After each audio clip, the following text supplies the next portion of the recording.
Guys, இந்த காப்பை எப்படி ஈஸியாக நம்ம வீட்டிலேயே பெண்டன் எடுக்கிறதுன்னு சொல்லிட்டு நம்ம பார்க்க போகிறோம். இது ஆக்சுவலாக ரவுண்டாக தானே இருக்கணும், அப்போ தானே கையில் போட முடியும். இது பெண்டாக இருக்கனால என்னால் இப்போ கையில் போட முடியல. இதை எப்படி நம்ம ஈஸியாக வீட்டிலே பெண்ட் எடுக்கலான்னு பார்க்கலாம். அதுக்கு முன்னாடி இந்த சேனலில் எத்தனை தமிழ் பீப்புள் இருக்குங்க கீழே கமெண்டில் சொல்லுங்கள். ஏன்னா இனிமேல் இந்த சேனலில் தமிழில் தான் வீடியோ போடலான்னு இருக்கேன். அதை தெரிஞ்சுக்கிட்டால் யூஸ்ஃபுல்லாக இருக்கும் கைஸ். ஓகே, இது எப்படி பெண்ட் எடுக்கிறதுன்னு பார்க்கலாம். அதுக்கு முன்னாடி இந்த மாதிரி 2 டம்ளர் எடுத்துக்கோங்க, ஓகேங்களா.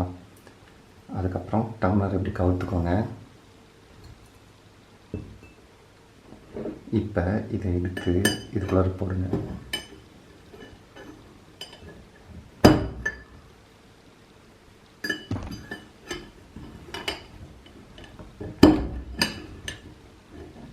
ஓகே, இதில் போட முடியலன்னா இது கொஞ்சம் பெரிய டம்ளர், இதில் போடுங்க.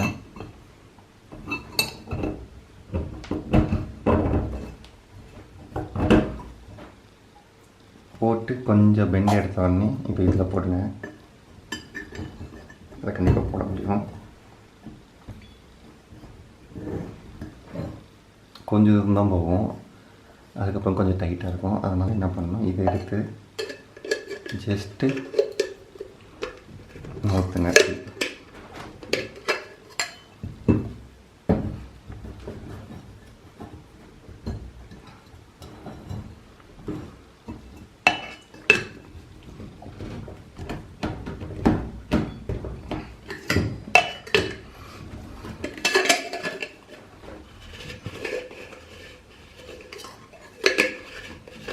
இப்படி திருப்பணுங்கன்னா அது ஆட்டோமேட்டிக்காக பெண்ட் இருக்கும்.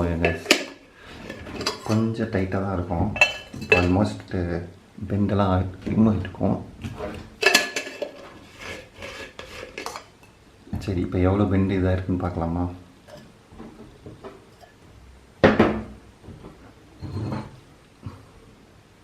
அவ்வளோதான் கைஸ், ரிமூவ் ஆகிடுச்சு. இப்போ இப்படி சர்க்கிளாக இருக்குங்களா, சூப்பராக இருக்குங்களா.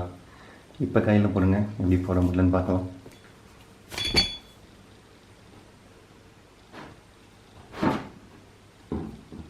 ஓகே காய்ஸ், இந்த வீடியோ உங்களுக்கு யூஸ்ஃபுல்லாக இருந்திருக்கும்னு நினைக்கிறேன்.